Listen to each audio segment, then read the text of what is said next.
Waduh, sama kok banyak banget kayak gini sih ya. Kok mana berserakan lagi? Kenapa sih kok nggak pada peduli dengan sampah-sampah kayak gini? Aduh, gimana caranya? Udahlah, aku yang bersihin dulu deh. Mana ada sih kok lingkungan seperti ini, mana berserakan, nggak ada yang peduli. Walah, ana lahan kosong koyok nginit. Wah, lampu baru pasang udah hilang lagi. Untuk mengatasi permasalahan tersebut, maka dilakukan inovasi Care Pasti Pas, caring system pada proses rehabilitasi sosial di panti berbasis komunitas untuk mengoptimalkan bimbingan dan rehabilitasi sosial dengan mendorong munculnya kepedulian. Maskur, Kepala Dinas Sosial Provinsi Jawa Tengah, sangat mendukung aksi perubahan kinerja organisasi Care Pasti Pas yang akan bermanfaat bagi para penerima manfaat pada proses rehabilitasi sosial di panti pelayanan sosial. Melalui inovasi Care Pasti Pas mampu meningkatkan kepedulian penerima manfaat terhadap lingkungan alam dan sosial. Assalamualaikum warahmatullahi wabarakatuh. Selamat pagi, semangat pagi Sobat Mati Utomo dimanapun berada. Jumpa lagi di podcast Mati Utomo yang pada kesempatan kali ini kita akan berbincang-bincang langsung dengan beliau Kepala Panti PPS PGOT Mati Utomo Semarang terkait program Care Pasti Pas. Nah, seperti apa? Kita lanjut ngobrol langsung dengan beliau, Bu Elia Karito. Selamat pagi, Assalamualaikum warahmatullahi wabarakatuh, Ibu. Waalaikumsalam warahmatullahi wabarakatuh. Ya, sehat, Bu? Alhamdulillah. Alhamdulillah sehat. Nah, kita masih di suasana yang seger ya, Bu. Masih pagi, suasananya hangat gitu ya. Di depan juga ada teh hangat gitu ya, yang juga menyapa Sobat Mati Utomo dimanapun berada. Nah, mungkin sebelum berbincang-bincang lebih lanjut terkait program Care Pasti Pas, mungkin kita tuh sekarang berada di mana nih, Bu? Mungkin boleh bercerita, Bu, silakan. Ya, terima kasih Mbak Dina. Ya. Hari ini kita di Taman Pelangi di PPS PGOT Mati Utomo Semarang. Jadi ini lokasinya di Kelurahan Kramas, Kecamatan Tembalang di Kota Semarang. Jadi monggo supaya lebih kenal lagi bisa datang ke sini. Kita punya taman yang indah yang bisa dimantui dengan spot-spot yang bagus. Benar sekali, karena kita bisa menghirup udara segar ya, Bu. Oksigennya juga masih jernih gitu ya, jadi semakin sehat. Nah, terkait program Care Pasti Pas tadi yang saya sebutkan di awal ya, Bu, itu sebenarnya program seperti apa sih yang mungkin mau diangkat oleh seorang Bu Elia ini terkait mungkin sebuah caring system atau sebuah kebijakan khusus terkait pembinaan sosial seperti apa nih, Bu? Oh iya, yes.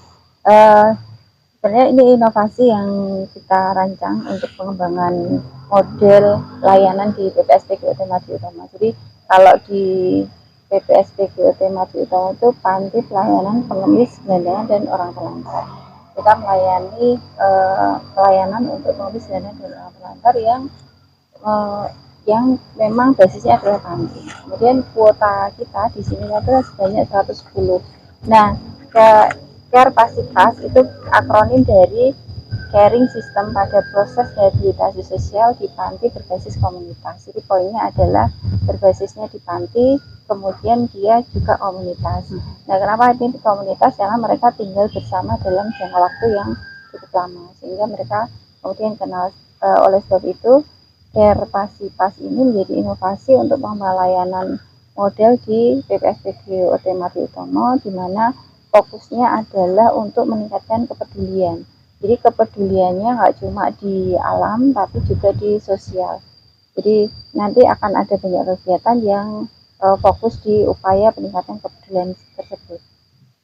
Baik, seperti itu. Kalau yang dari tadi sudah sedikit dijelaskan mengenai Care Pasti Pas itu sendiri, apa sih sebenarnya yang melatar belakangi untuk program seperti yang tadi Ibu sebutkan dan mungkin kompleksnya permasalahan PGOT yang ada di Jawa Tengah, khususnya di Semarang gitu ya, Bu? Ini seperti apa nih, Bu? Iya, betul banget. Jadi ada beberapa hal yang melatar belakangi munculnya inovasi ini. Yang pertama adalah memang permasalahan PGOT itu kan kompleks banget ya. Kita menangani PGOT itu ya dari yang masih kecil, bayi, sampai yang lansia. Kemudian yang produktif sampai yang nggak produktif. Nah, justru di situ kemudian karena kompleksnya permasalahan itu butuh upaya-upaya lain gitu.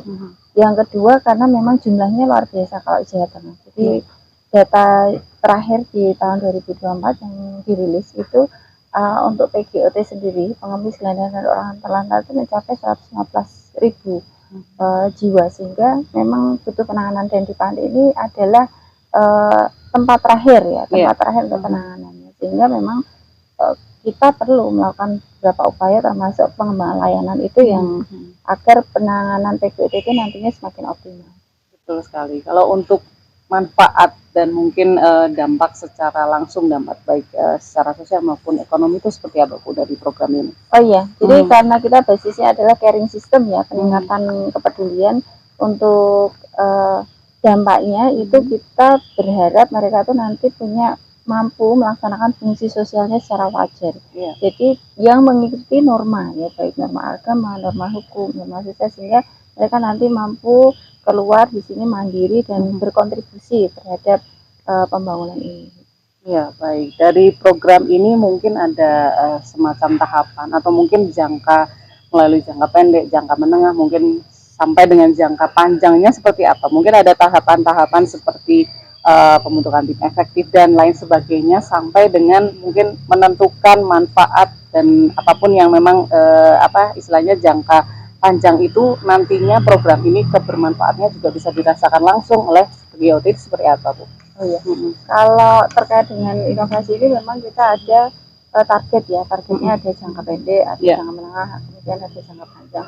Kenapa ada target-target itu? Karena memang kalau semuanya langsung di depan ya kayaknya nggak mungkin ya, sehingga kita tahu persis mana yang perlu menjadi prioritas dan enggak. Nah, di jangka pendek itu memang ada beberapa tahapan untuk melaksanakan pengembangan model ini, baik melalui pengembangan penguatan kapasitas di internal SDM, kemudian di PM sendiri juga kita perkuat, kemudian kita menyusun instrumen baik untuk penilaian, untuk pengembangan maupun untuk panduan komunitas, kemudian penilaian perilaku mereka, kemudian ada perencanaan pembentukan komunitas pasti ya harus kita laksanakan, kemudian merencanakan kegiatan komunitas sehingga nanti komunitas itu tidak hanya dibentuk saja, tapi kemudian bisa melaksanakan kegiatan dengan rencana-rencana yang sifatnya partisipatif. Jadi nanti karena ini komunitas, perencanaannya kita dorong untuk bersifat partisipatif yang difasilitasi oleh teman-teman pekerja sosial yang ada di sini.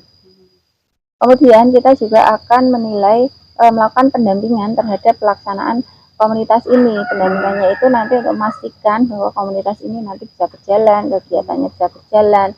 Kemudian kita juga akan melakukan monitoring dan evaluasi itu di jangka pendeknya. Nah, kalau di jangka menengahnya kita berharap nanti stakeholder-nya semakin meningkat, dan tentu di akhir penguatan komunitas itu yang harus dilaksanakan, karena nanti komunitas ini mereka juga harus berdaya, mereka juga harus mampu memberikan dukungan di dalam panti sendiri. Ketika mereka tinggal di sini, mereka juga harus saling mendukung. Nah, kepedulian ini yang kemudian membentuk sikap saling mendukung agar ke depan mereka nanti di luar sana itu mereka juga benar-benar bisa berfungsi sosial dengan baik. Jadi sebetulnya untuk komunitas ini saya kira yang agak membedakan dengan yang lain adalah ketika komunitas itu berada di luar tidak di dalam panti, itu sebetulnya komunitas sudah membentuk organisasi kemasyarakataannya sendiri. Tapi ketika di dalam panti, maka sebetulnya kita harus membentuk mereka mendekati struktur di dalam masyarakat. Sehingga komunitas yang kita bentuk di sini, kita bentuk sistemnya adalah ya ada RT, ada RW, sehingga mereka perencanaan kegiatan itu juga diarahkan ke sana. Kira-kira semacam. Ya, baik, berarti mungkin ada tatanan organisasi juga ya Bu di wilayah ini, mungkin di PGOT Mardi Utomo Semarang juga. Terus tadi ada yang menarik mengenai bagaimana kolaborasi dengan stakeholder. Nah, ini mungkin Sobat Mardi Utomo juga menanyakan nih, mungkin kepo juga nih Bu, kolaborasi dengan stakeholder. Sepanjang Bu Elia di sini pun juga mungkin kerjasama atau kolaborasi dengan stakeholder itu dengan pihak mana saja nih Bu? Oh iya, betul sekali, karena semua kegiatan kalau tidak dikolaborasikan saya kira tidak akan mampu ya. Kita memang harus menjalin dukungan dari banyak stakeholder. Nah, sebetulnya kalau stakeholder yang kita jangkau untuk kegiatan ini itu tidak hanya stakeholder internal pemerintah, tapi juga eksternal pemerintah, juga eksternal non pemerintah. Jadi kalau internal pemerintah ya di kita sendiri ya. Kalau di eksternal pemerintah tentu yang dengan di luar, tapi masih dalam lingkup pemerintahan. Nah, lebih dari itu kita mengembangkan dukungan terhadap berbagai stakeholder baik media, kemudian dengan media itu ya beberapa media sudah terlibat di sini, kemudian apa namanya dengan masyarakat atau komunitas, kemudian dengan akademisi, kemudian dunia usaha seperti PT Kapros gitu ya, KIW misalnya seperti itu. Nah, yang kita gandeng untuk ikut terlibat dalam upaya pengembangan model layanan. Jadi kita berharap dukungan itu bisa saling melengkapi kelemahan yang ada di pemerintahan. Jadi nanti kita benar-benar bisa optimal untuk pelaksanaan kegiatan. Ya, jadi stakeholder mereka juga punya peran yang penting juga ya Bu terhadap keberlangsungan sebuah program yang sudah dicanangkan nih, Care Pasti Pas seperti itu. Nah, untuk pemanfaatan teknologi sendiri Bu, mungkin kita banyak sekali saat ini media sosial mungkin atau media-media yang lain yang memang berperan aktif juga, berperan penting juga untuk memasyarakatkan kembali program-program yang sudah dicanangkan seperti itu. Nah, kalau di program ini sendiri ada pemanfaatan teknologi seperti apa nih Bu? Betul banget.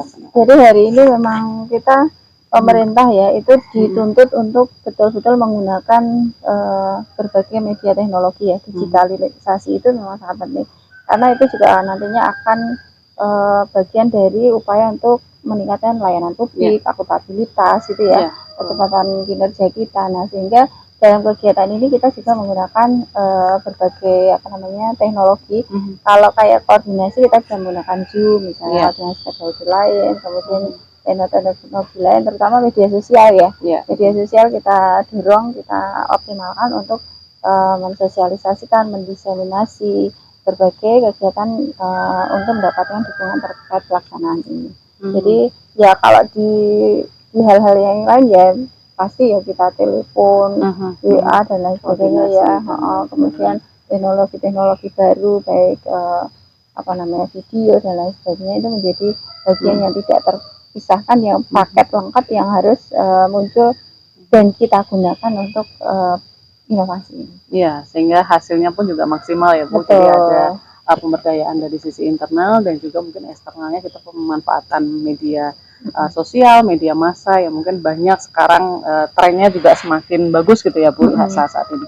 Nah, untuk manajemen resiko sendiri Bu, bagaimana sih mitigasi terkait mungkin plus minus ya atau mungkin sebuah tantangan ya. Kita enggak menyebutnya sebuah kekurangan dan segala macam, tapi kita menyebutnya tantangan supaya mungkin program ini juga bisa berjalan secara optimal. Terus kemudian dari awal tadi disebutkan ada pembentukan tim, terus kemudian stakeholder, kolaborasi dengan stakeholder dan lain sebagainya, itu seperti apa Bu manajemen resikonya? Oh iya, memang sebuah inovasi memang ada resiko-resiko yang kemungkinan muncul, kayak misalnya ketika kita membentuk komunitas ada potensi komunitas itu nanti nggak jalan. Ketika kita melaksanakan suatu kegiatan ada potensi kegiatan itu nanti tidak maksimal atau mulai, sehingga memang sangat penting dilakukan manajemen risiko terkait dengan inovasi ini, terutama terkait dengan komunitas. Itu beberapa manajemen yang kita lakukan adalah manajemen risikonya, misalnya kita memperkuat koordinasi, kemudian memperkuat pendampingan, kita penguatan di internal panti. Nah, itu supaya nanti betul-betul apa yang sudah dibentuk dan dirancang itu berjalan dengan baik. Jadi poinnya adalah peningkatan di koordinasi itu supaya dan memastikan tahapan kegiatan itu betul-betul kita laksanakan. Itu.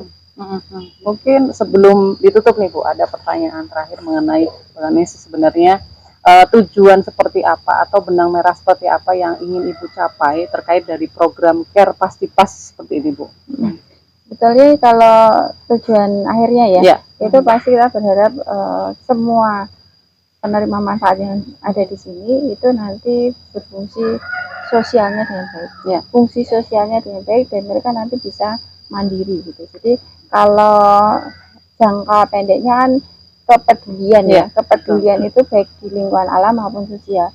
Nah, ketika mereka peduli dengan dirinya sendiri, kemudian dengan lingkungan, dengan alam, itu itu akan membentuk perubahan perilaku. Nah, perilaku ini yang nanti mampu menyiapkan mereka untuk juga siap ketika di lingkungan masyarakat. Karena kalau mereka terbiasa di sini berorganisasi seperti di luar, ya ada RT, ya, laporan RT, laporan RW gitu ya.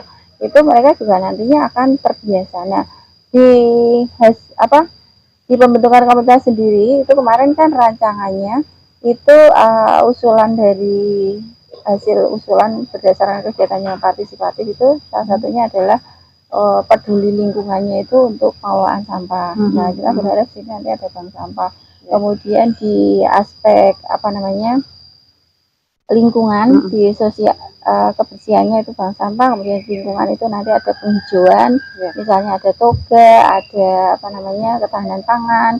Kemudian kalau di sosialnya itu nanti kita berharap di aspek keamanan. Jadi keamanan. Jadi mereka nanti juga harus ikut aktif terlibat dalam penanganan keamanan di sini gitu. Jadi keamanan di sini itu juga menjadi tanggung jawab mereka, tidak sepenuhnya menjadi tanggung jawab panti karena jumlahnya yang banyak, mereka juga harus ikut betul-betul terlibat. Jadi nanti mereka betul-betul